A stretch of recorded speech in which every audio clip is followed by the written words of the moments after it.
Hey everyone, this is Josh from Solopreneur Grind for episode 92 of the Solopreneur Grind podcast. I am here with Bryan Clayton from yourgreenpal.com. Bryan, thanks so much for coming on the show today.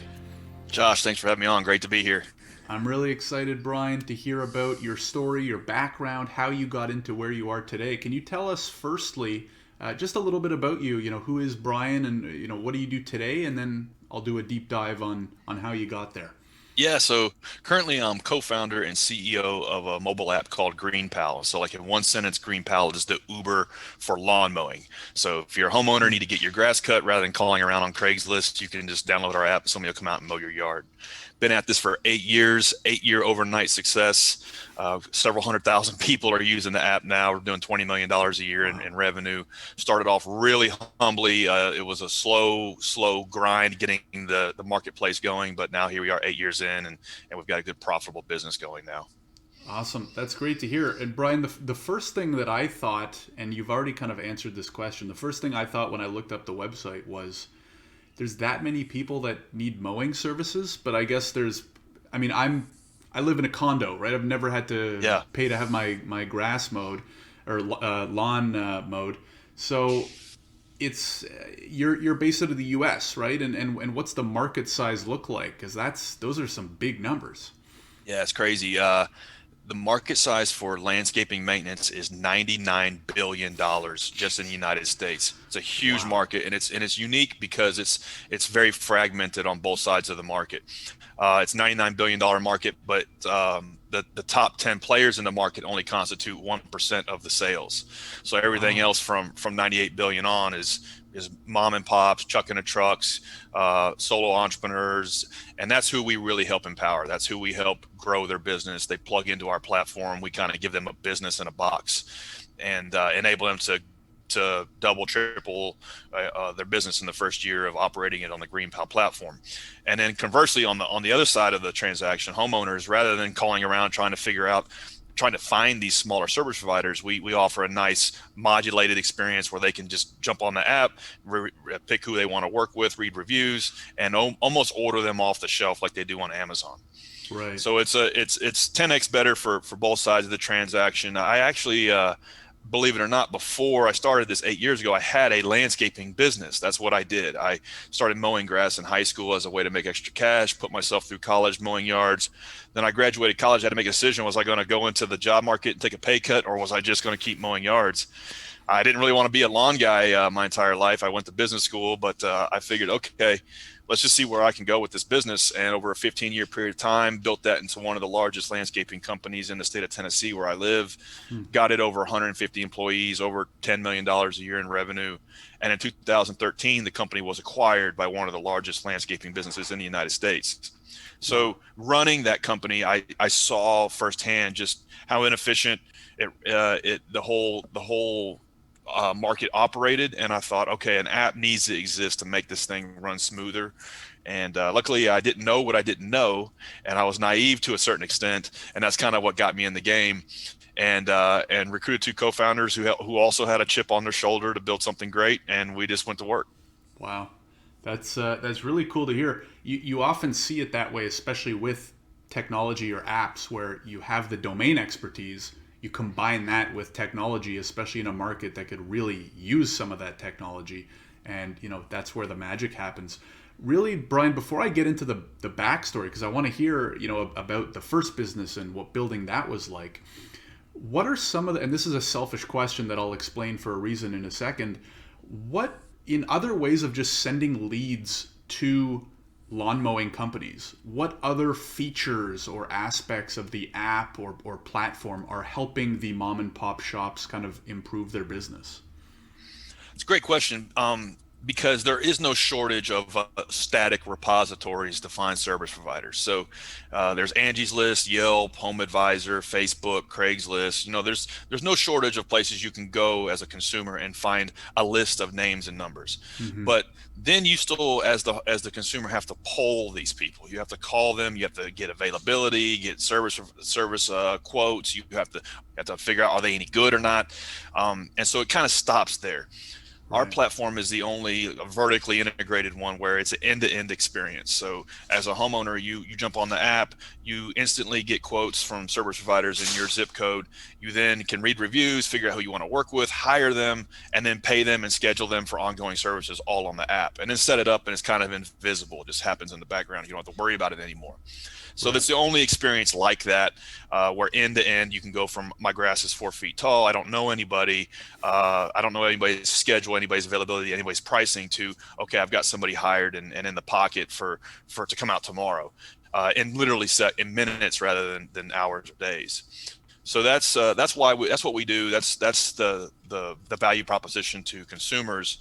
And then on the service provider side, it goes much deeper. It's a place to accrue all of the reliability around your business, how often you show up on time, reviews that you're getting, pictures of your completed jobs. It's almost like a website, a Hmm. storefront, if you will, that they can market and market to clientele that they didn't have before. And it's a place where all of this information about how reliable and good their business is accrues to where people can confidently hire them, versus the status quo is like it's just a name and a number and like maybe a static like Facebook page with no real rich data as to how reliable is this service provider. And then beyond that, it's a place for scheduling, route optimization, CRM, marketing Hmm. automation. All of these things just happen for the service provider, and they get them kind of for free as a way of when they operate their business on the platform. And the way we make money is they pay a small transactional fee based on the revenue they're doing through the platform, and then there's also some premium tools that they can subscribe to if they want. Got it. Very cool. Very cool. And the reason I ask is, I mean, we're currently doing some we're building some technology in the immigration space, both for end consumers as well as immigration professionals to help improve their practice. So 80% of what you just You know listed my pain. off as yeah, well, 80% of the features that you just listed kind of for both sides of the equation apply exactly the same. So I'm gonna have to do some thinking on how to apply it to what we're building. So that's really great. So Bryan, I want to go back to college for you. You're in school, as you said. You put yourself through mowing lawns. Can you take us to Bryan's mindset when you're finishing college? And like you said, you had this big question, right? You've got this gig, you're making a lot of money, you know it, you got some momentum, and then you get a business degree. What was kind of the conversation like in your head there? And then what do you think ultimately was the deciding factor in what you ended up doing? Yeah, so those early days, to be honest, I kind of had a chip on my shoulder. I just wanted to build something big, great, and profitable. And I saw a lane for small business as the thing that could help me improve my station in life, help me almost to a degree make something of myself. Hmm. And I didn't really have any other talents and anything else. So I figured out, okay, I'm on second base with this business. Let's see how far I can build it and how big I can make it. And I saw other competitors kind of doing pretty well, and I thought, I know I can do better than them. I know I can build a better business than what they're doing, because I kind of had an idea around how to better market it and how to better run it. And so for me, like in the first year, 2 3 years of growing that company past, 1 million in sales, 5 million in sales, getting it close to 10 million in sales, it was almost like an ego thing. I really just wanted to build the biggest, most successful company in my market. But then as time went on, 3 4 years in, I began to realize, wow, this business is not just about me. It's about the now 10 20 30 50 people who work for me. At a certain point in time, I had 150 employees, and it kind of took on a different meaning, that now I'm running this business that is responsible for the livelihoods of over 100 people. It began, and the purpose of running that company began to be more serious, and so it's kind of like I was able to grow and mature as a businessman as I grew that business.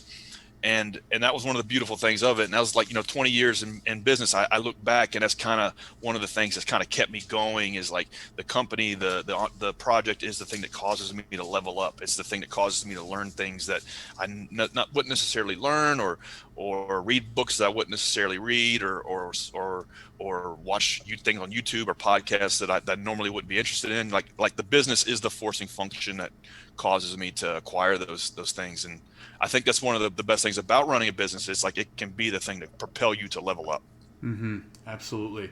Yeah, I can definitely connect with a lot of that.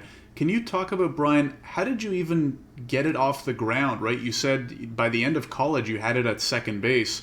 A lot of people struggle even to get to first base, right, with business. Did you find even before college, like what did you have prior business experience? Was this just all flying by the seat of your pants? Like how did you get those first few sales and how did you kind of get that snowball rolling? Yeah, looking back, I was 20, 23, 24, 25, had 20, 30, 40 employees. And I was, even looking back, it's like, how did I even know how to do any of that? And I think like business can be almost like metaphorically looked at like almost like a video game. Like there's 10 levels and you just got to get through one level at a time. And like Super Mario Brothers, like you just got to get through the first level, throw up a flag. You don't need to worry about Bowser. And so for me, like level one was getting the company to 100K in revenue, doing whatever it is I had to do, like me doing all the work, me passing out flyers, me doing all the bookkeeping, maybe getting somebody to help me on a Saturday, but just let's get to 100 or 200K in revenue. And then looking at it like from the rear view, okay, now we're on level two.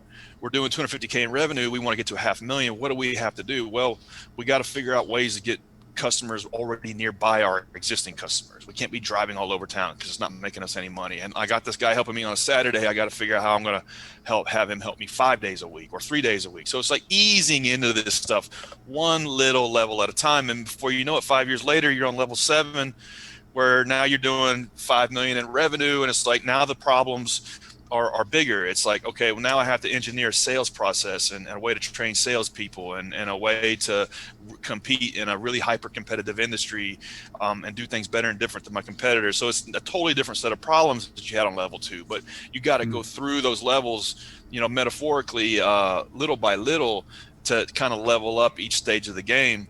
And if you really, and I think the problem that a lot of entrepreneurs fall into is they are on level 1 or 2 and they're thinking about level 8 and 9, and that doesn't really apply at that stage of the game. Like just ease your way into it. It's going to take 5 years or 10 years or 15 years. Just go slow, take your time, think small, but be ambitious. Hold yourself accountable to get stuff done. But ease your way through it one level at a time. And that's kind of what looking back 20 years of growing companies from scratch, that's one thing that's made sense to me. Yeah, and it sounds like it makes a lot of sense, and it makes things a little bit easier in the sense that you don't have to stress about too much that, that doesn't apply to you yet. So Right. it's just a really great mindset, I think, to have in general. Brian, let's talk about sales, especially in those first two levels. You're selling mowing grass, right? It's not rocket science per se. As you said, hyper competitive, a lot of other people doing it.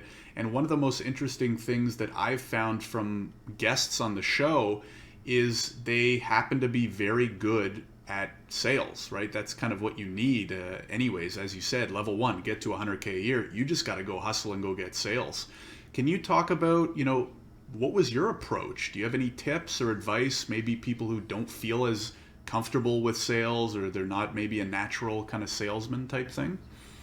Yeah, one of my favorite quotes is Mark Cuban. He says, "Sales cures all," and that's true. And whether it be a lawn mowing business or a construction company or whatever you're talking about, you're going to be in the sales business at a certain point in time.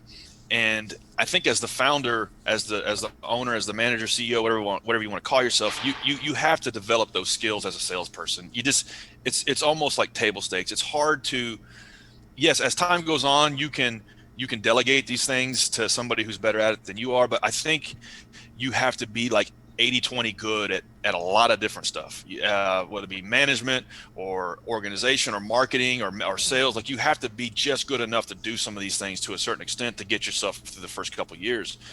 If and like identifying what's working and doing more of that and not worrying about what's not working as it relates to sales is something that's helped me, along the journey. In the first few years, it was mostly residential clientele. So I was literally just passing out flyers because I knew that's how I was going to get the 250K. And then I knew I wanted to get the 2.5 million. I thought, okay, I got to get out of that game. I got to get into the game of these big 6-figure contracts. How am I going to do that?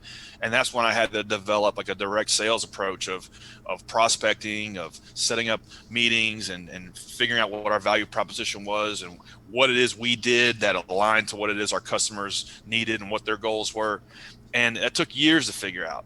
And I didn't want to do it. I'm naturally an introvert. I hate cold calling people. Everybody does.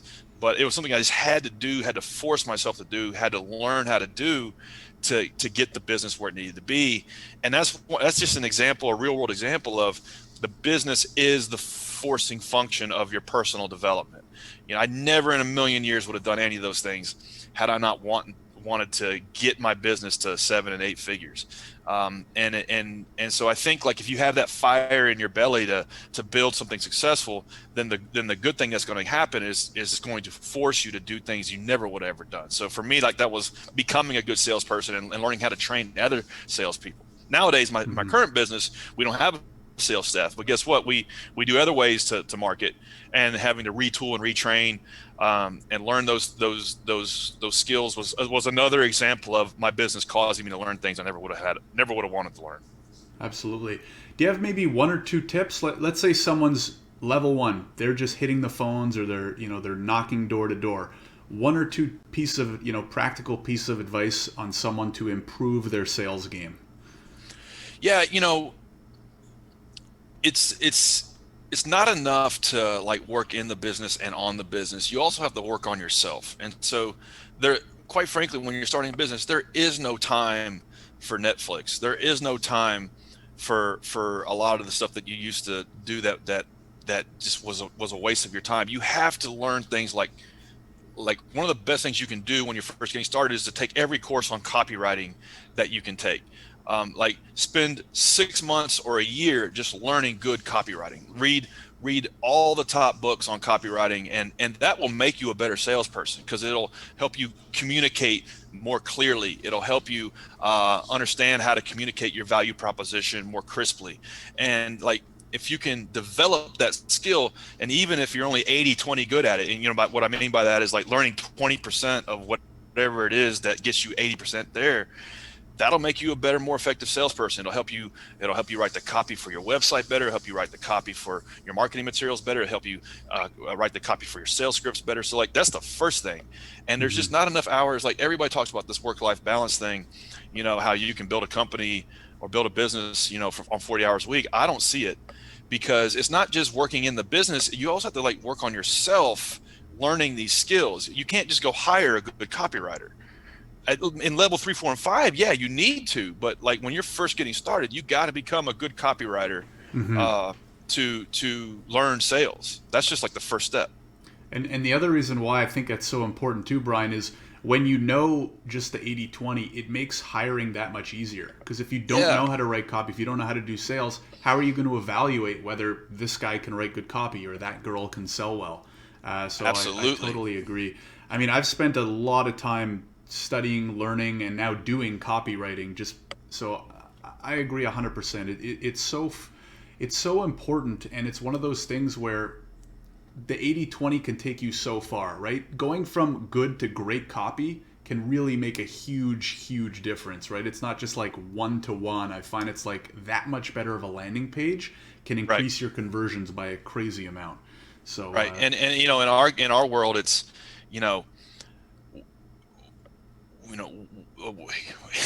we have the best, most sophisticated system to get you the best lawn mowing services in your zip code without having to make all the phone. Or do you want to like read all that? Or lawn care, fast. Like that's it. Like you have 3 seconds to communicate to somebody. Where am I? What can I do here? And why does it matter?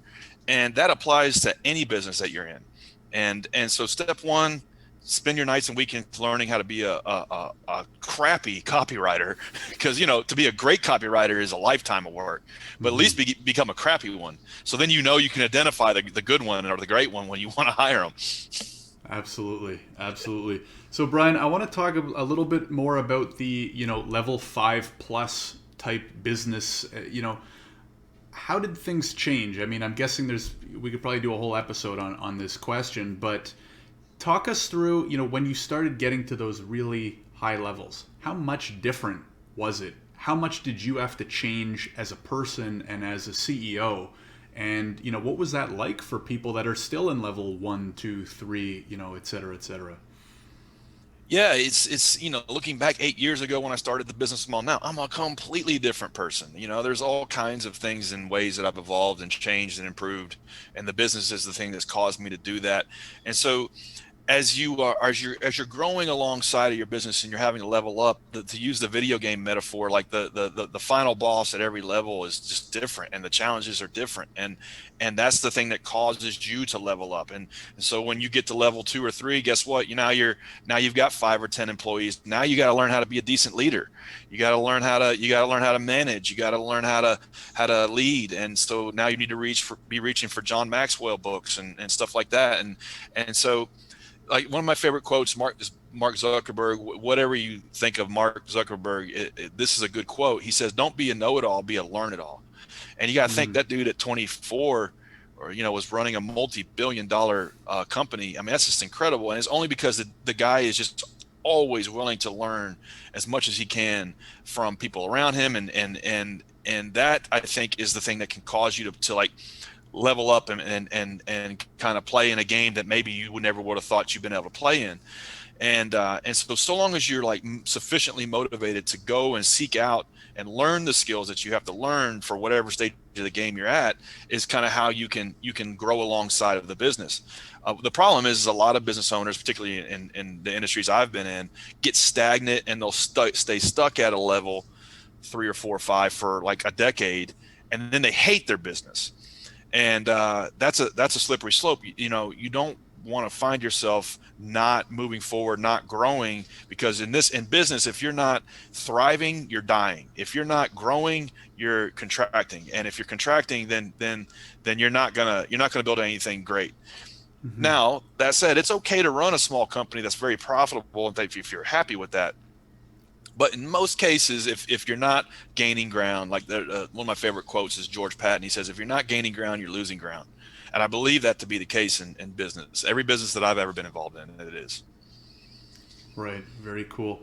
Yeah, it makes a lot of sense. And I think it's also one of those things that can really attract the, more motivated entrepreneurs, is the fact that you can continue to do really well, and it's such a challenge, and then you get different challenges as you progress. So it's almost like you Right. kind of have to start over again. I remember reading a passage, I forget who it was by, but he was basically saying how your business almost has, all your systems within your business have to be reset at multiples of 10 and 3.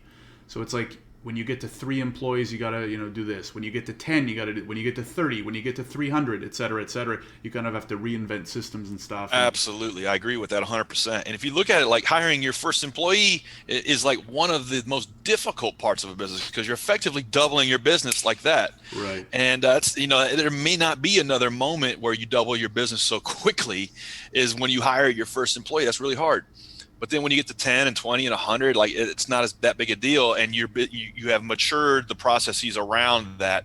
And yeah, I like that. You almost have to like reinvent everything at certain intervals, and like, that's just an awesome thing. It causes you to Hmm. level up. It causes the business to level up. It's like this principle of successful businesses and how to grow them, is the constant improvement and constant reinvention of rebuilding it from the inside out, is one of the greatest things about it. For sure, absolutely. Brian, I want to talk more about the platform, the technology, but really first, is there an interesting story behind the sale of your first company? Did they just come out of nowhere, give you an offer? What was that experience like? Yeah, I'd like to tell you that it happened that way. It didn't. So I had grown that business, my team and I, for 15 years, and kind of along the same thread of what we're talking about in terms of your personal development, in many ways is tied to your business development. I had reached the point of a plateau. I there was no longer challenged by it, and that bothered me. And so I kind of stayed stuck there for a couple of years. And so the idea of, okay, I've reached the point where it's time to explore and exit for this company. What now? And it took, from the moment I had that notion in my head to the moment I got the business sold, was over 2 years. Oh wow. And so it was a long process of implementing the systems that the business didn't have, that it needed in order to get it groomed for an exit, of reverse engineering a lot of the things that I had built, just because I didn't really know how to build a business that could be acquired. And looking back, if I had this book called Built to Sell, I could have avoided a lot of the pain, but I didn't. And so I kind of had to learn this stuff along the way. And so, yeah, it took a long time grooming the business and getting it ready, and everything from our financial accounting to some of our operations. And then we had to run almost a sales process to get the company sold. That took a long time, and ultimately it all worked out. Got it done. It was one of the biggest acquisitions in that industry for about a decade. But it was very, very challenging. It was one of the hardest things I've ever attempted to do and pull off in my life. Wow. Yeah, I Built to Sell is right behind me somewhere on that shelf. That's a good book. It's a great read. Yeah, I think it's John Warrillow for anybody who's interested in giving it a read. When you say, Brian, we had to kind of put it into a position to and then try and go sell it. Did you use a broker or did you do it all on your own? I used a broker, Okay. and that is a piece of advice I would give to anybody who's wanting to sell a company in that kind of $5 to $10 million revenue range. And I wouldn't have been able to get the transaction done without him. He Hmm. knew the industry. He specialized only in this one particular industry. He had the Rolodex, so to speak. He had the relationships. He knew what it was we needed to do to get the company groomed for sale. And so without him, it would have never happened. And so that's one piece of advice I would give, is hire a consultant or a coach or somebody who's doing M&A in your industry, and Hmm. do that a year before you think you want to run the process. Because it's going to take you, most likely take you a year at least to get ready to start the process. Right. Okay, that's great to know. So, Brian, you sell the company. Was your idea for your Green Pal already kind of in your head? Were there motions in place working to kind of get it started, or did you sell and take some time off, relax a little bit? Take me from how did you go from one to another? Yeah, I did not have an idea to start. I did not want to start another business after I sold the first one. I was tired. Running that company was like organized chaos every day. It was 150 employees with it was 150 problems every day, and much of that was my fault for not implementing the right systems to solve those problems. But it was exhausting running that company. So when I sold it, I retired. I didn't have to work anymore. And so I was only like 33 years old at the time. And I thought, okay, this is great. Now I can just do investing and just dabble and stuff and travel. And I did that for like 6 months. And then I got really, really, really bored, and I got fat. And so it was funny. I didn't realize that so much of my personal development and even my fitness was tied to running my company. And I thought, oh no, man, something's missing here. I don't have the purpose. I don't have the reason to go out and crush it every day. I came to the conclusion that I had to start another company. And so there was a few ideas I had, and one was really blaring and obvious to me, was the idea for Green Pal, because running the first company, we got to a point where we no longer did basic residential services, but people would still call us every day, like 100 people a day. Hey, will you come cut my grass? Sorry, we don't do that anymore. Hmm. And so I saw this problem every single day, that it was just hard for these folks to find the best fit smaller service providers. And so that's what the idea was. The value proposition was to build the app. And here we are 8 years later. It is no different. Like, the vision then is the same thing we're working on now. And so that never changed. So I knew that it would work. I knew that it needed to be built. What I didn't know was how difficult that was going to be, because I didn't know how to write code. My two co-founders that wanted to work on the project with me, they didn't know how to write code. We didn't realize the complexities and nuances of developing a marketplace from scratch, one that was locally constrained. All of these things are in and of themselves very difficult challenges to overcome. And so we just went to work on it and never gave up. We just kept moving forward little by little, making little bit of progress. It was very humbling. Um, Friends and family thought I was crazy, but we just stuck with it. That's very cool. What one thing I love about both businesses, Brian, is I mean, besides all the tech and all the intricacies of day-to-day stuff and systems, they are quite simple, right? I mean, your first business, you were selling lawn mowing services, right? Second business, you're just connecting the lawnmowers with the yards, right? Relatively very simple, I would say. And probably what a lot of entrepreneurs do is get it mixed up that simple means that, it's not big enough, or it's not good enough, or it's not creative enough. Do you have any thoughts there on, just keeping things simple, or any advice to people who are maybe thinking about business ideas that they may have? Some are harder, some are simpler. What's it been like for you? I think like there's correlation between the least glamorous and least sexy your idea and the simpler your idea, the greater your odds of success. Hmm. And so for us, it's definitely the case. We do one thing in the world. We're the best in the world at getting you hooked up with a great lawn mowing service. And that simplicity doesn't need to you don't need to fix that. You need to keep that as simple as you can. And then all of the complexity that goes into that is beneath the surface. It's invisible to everybody. Hmm. And so we've got a piece of software, a web application and mobile apps that literally are millions of lines of code. They are very, very, very, very complex. And the APIs we plug into are very complex, but none of that is visible to the people that interact with the product, and it doesn't need to be. So hiding all of that complexity, almost taking like Steve Jobs was the best in the world at this, hiding all of that complexity and just keeping it out of the way of the user and just making it as dead simple as possible is what people want. It's what our brains are wired to respond to. Our brains are wired to avoid complexity. And Hmm. so and this is why, go circling back, why great copywriting skills is important, because simplicity is at the heart of great copywriting, and letting that carry into this your business and its core and its value proposition, what it is and does, and making that as simple and clear as possible is, I think, table stakes Hmm. for successful businesses these days. And that's something that has helped us improve our odds of success. And I get this a lot where people want to start a business and they come to me. I do a little bit of coaching and mentoring for free as a hobby in Nashville, where I live, for business owners, and a lot of people come to me and say, I want to start a business, but I don't have access to capital. And they have this really complex, like grandiose business idea. And I'm like, maybe we need to start a simpler business, like a home cleaning service or a lawn mowing service or a construction business or something, and learn business that way, and we can parlay it into this, 5 years from now. So I think, particularly if you're just getting started, as simple as possible, it can help you. It can help you and get you started, get you over that cold start problem, and help with your odds of success. Absolutely. Yeah, I couldn't agree more. And Brian, I want to ask, as somebody who's gone from service-based business to tech, I have two questions. So number one, what was it like for you starting a tech company, right? Going from relatively straightforward service-based business to building technology.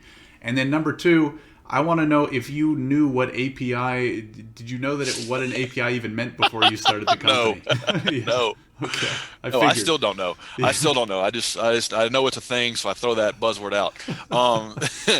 Um, no, it was extremely hard, and like I said, I was naive. I didn't know what I didn't know, and so that naivete can be a benefit, Hmm. because if you know how hard it's going to be, you probably would never get started. That certainly is the case for me. Hmm. Um, you know, we knew it was a good idea. We didn't know how to build software, but we knew it was a good idea. And we knew that somebody was going to build it. So we pulled our money together. I didn't want to parlay any of the proceeds from the first business into the second one. I really wanted it to stand up on its own. And the other thing too is I never wanted to pick up a weed eater ever again in my life. And so I knew I didn't want to go backwards. So all the proceeds from the first sale, I locked down in really illiquid assets. And so then I knew the second company had to stand up on its own. So we the first thing we did is what we kind of mocked up. Now you would call it a wireframe, but we didn't even know what a wireframe was. But we like drew out the what we thought the screens would look like, and we took it to a development shop, and to build it. We thought we would just pay them to build it, and then we could market it, and then like in 2 years we would like get the company sold, and we would all be super rich. And so we did. We pulled together 150 grand of our own money. Some of this was on like credit cards and liquidated 401ks, and it was really, really, really like strapped together. And we paid this dev shop to build what we thought Green Pal should be. Took them like 9 months to build it, and we launched it, and it was an unmitigated flop, total failure.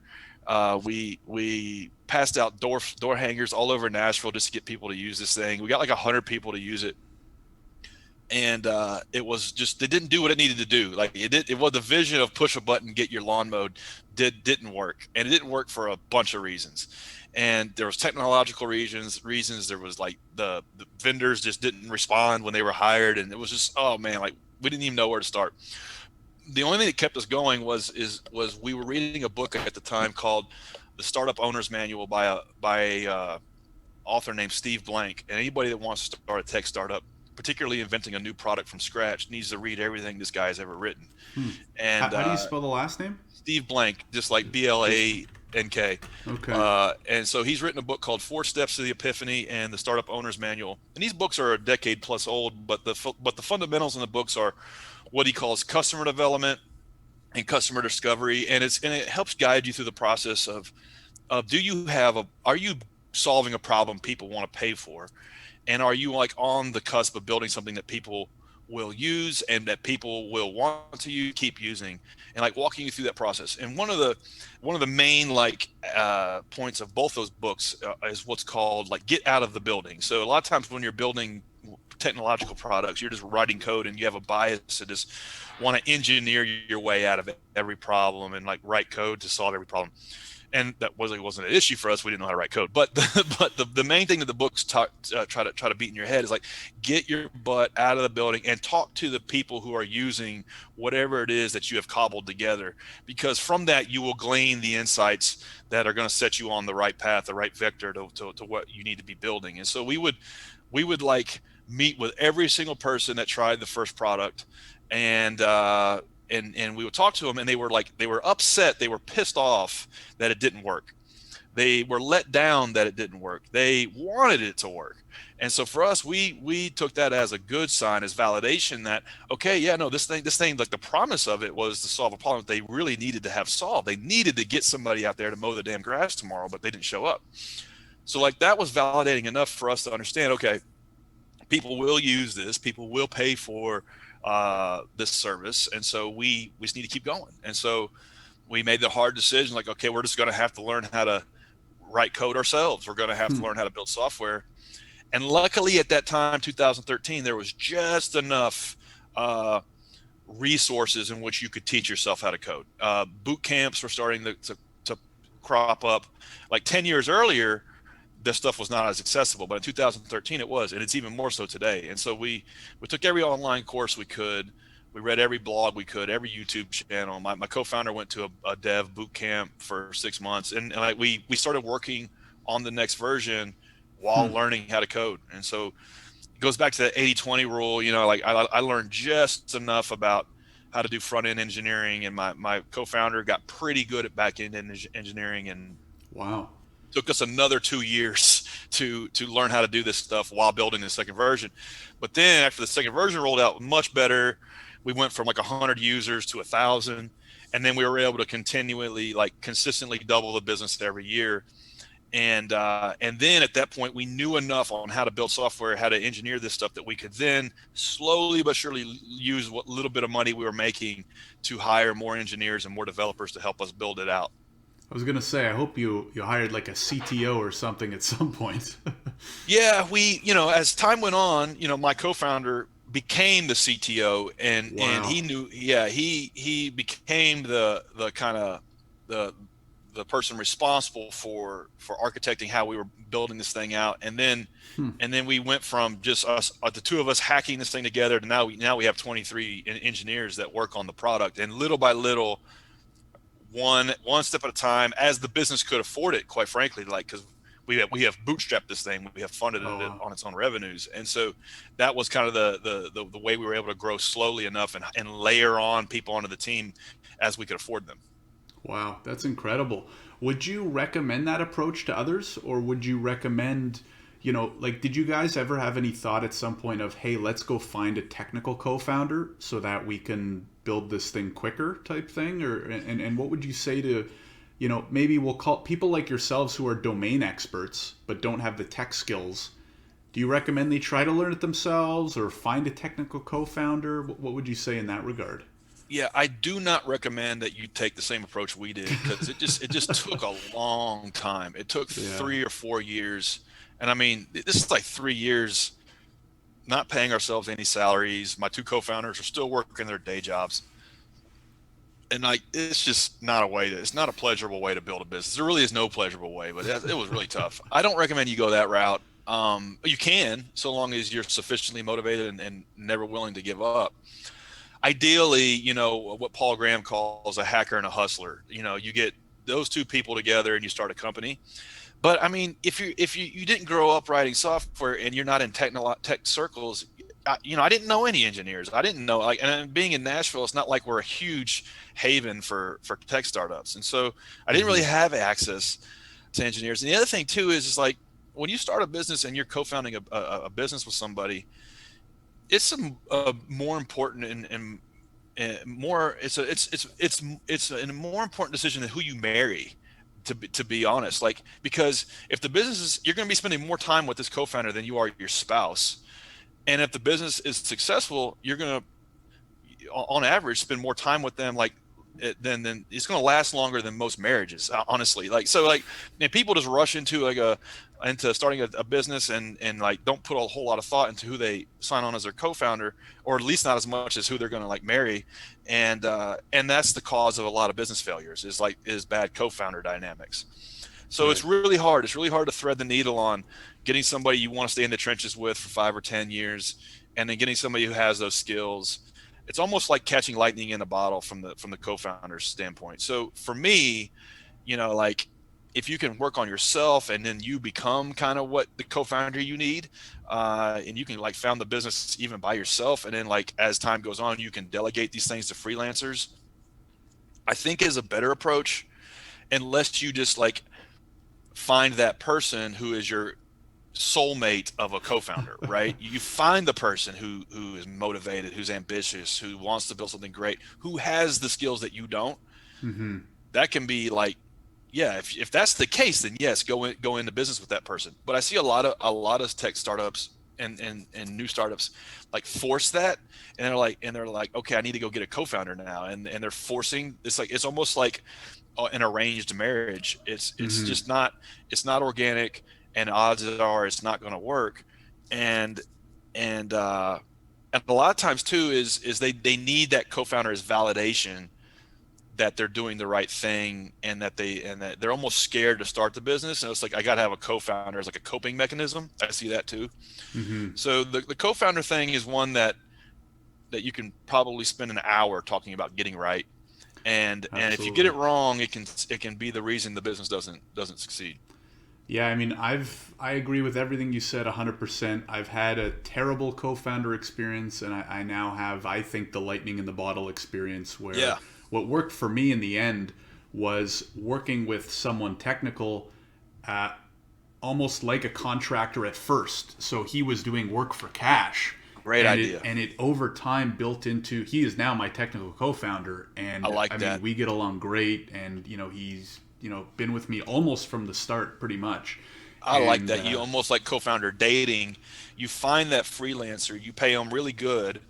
Um, and it could just mean, like, this is one thing we did in the early days. My co-founder uh, drove back in those days. If you could drive for Uber or Lyft, you could make 30 or 40 bucks an hour. And he would drive for Uber or Lyft, make 30, $40 an hour, because guess what? For $40 an hour, you can get a pretty good developer out of Pakistan. And right. so, and so for every hour he drove for Lyft, we would pay a developer in Pakistan. So if you're willing to do that, and Yeah. then you can, like, date a freelancer, date a contractor for 6 months or a year, and then like co-found the business with them. I think that's a great way to ease into it. Yeah. No, But I stumbled onto it. It was luck, but I think, trying some people out, and eventually you'll find someone that you click with, like you said, that right. you're going to spend so much time with. Bryan, this has been really great hearing about both businesses in particular. I have two more questions.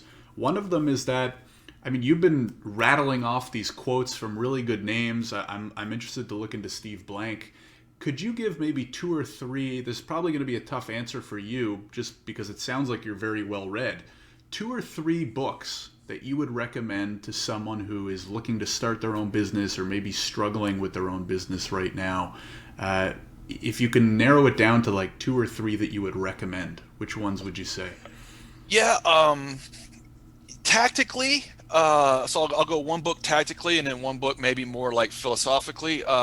So tactically is a book called Blitz Scaling, by Reid Hoffman. It's a good book, and if you're building a tech startup, um, that's a good book in terms of how to think about building a fast growing company that can help expose you to some things. Again, and in that same vein, Startup Owner's Manual and Four Steps to the Epiphany and The Lean Startup by Eric Ries.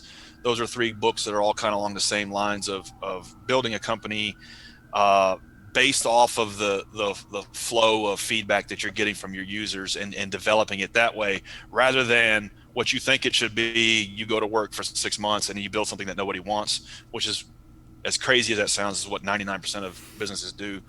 And then like zooming out, a book, like Seven Habits of Highly Effective People is a great book that just kind of can help you think about how you spend your time, and becoming just a better person, a better entrepreneur, better business leader. And then another book I just finished, is called A Million Miles in no, 1,000 miles in a million years, and it's a really Hmm. good book, and it kind of can help you think about your your life in terms of a storyline. And like, to live an interesting life, you have to have an interesting story. And when I read the book, I took it to mean that, wow, my business is the storyline of my life, and without my business, my life is pretty boring.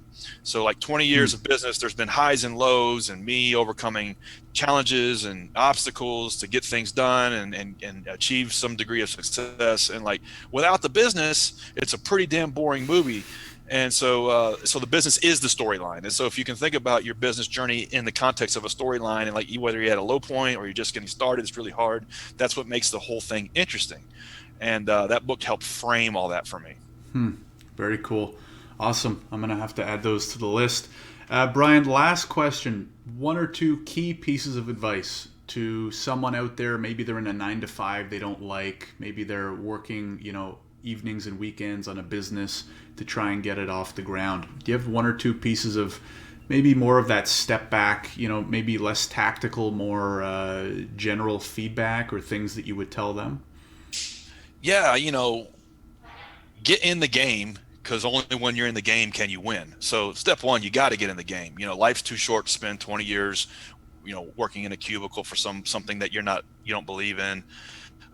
So step one, like, get in the game. Step two, think small, act small, but be ambitious, and always be like having that methodology like in the back of your mind. Like, just focus on one, two, or three things you can do against the bigger goal, bigger ambition. And do think of it as a video game. Do think of it as just get through one or two levels at a time, and not worry about all that other stuff. And do know that it's going to take 5 years or 10 years, but the time is going to pass. You might as well spend it doing something worthwhile. And you'll be glad a decade from now, you'll be glad you did, because that time's going to go by. And so you Hmm. might as well have something to show for it. And for me, like, the business is the thing that everybody has access to make something of themselves. And you'll be, a decade from now, you'll be glad you did. And that's my advice. Think small, act small, be ambitious. That's great, and I love how you put it. I've heard similar type messages, but the way you put it just makes it so clear and actionable. Awesome, Bryan. This has been really great. I definitely have come away a lot smarter after this episode, just hearing the advice, hearing the stories, getting some of these resources from you. If people want to learn more about you, connect with you, or learn more about the business, where do you recommend that they go? Yeah, anybody listening to this doesn't want to waste time mowing the grass, they can just download Green Pile in the App Store or Play Store. That's what we're here for. Anybody wants to reach me, I've been hanging out on LinkedIn a lot lately, so you can just hit me up there. Awesome. And we will link to both those in the description, either if you're watching on YouTube or any of the podcast platforms you might be listening on. Bryan, thanks again for coming on the show. I really appreciate it. Thanks, Josh. I appreciate it. I had a great time.